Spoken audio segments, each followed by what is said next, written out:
ali treba verovati Alberto Undijanu Maljenku, s obzirom da je bio jako blizu. Evo da vidimo još jedno.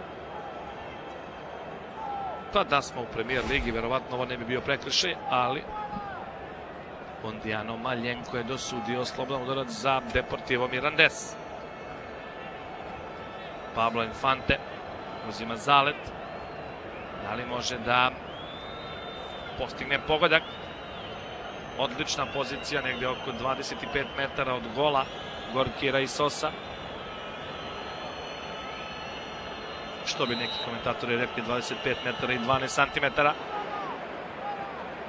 Odličan pokušaj Pabla Infante, ali je stigla lopta do živog zida. A sada čini se Amorebieta. Nije ni vidio da njegovi saigrači traže da se prekine utakmica zbog ovog udarca koji je primedan fudbalera Athletic Bilbao. Ander Herrera je bio čovek koji je pogođen od strane Pabla Infante. Da vidimo još jednom.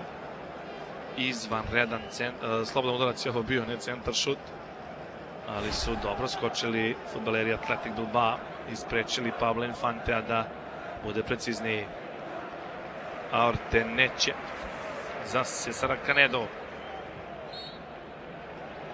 Kraj prvog poluvremena. Athletic Bilbao je opravdao ulogu favorita u revanš meču polufinala Kupa Kralja, bar u ovom prvom poluvremenu, sa 3 brza gola Munija Ina u 11. Susaete u 14. i Aorteneća u 23. minutu vode protiv najprijatnijeg iznenađenja Kupa Kralja, prvoplasirane ekipe Segunde B, Deportivo Mirandesa, rezultatom 3:0.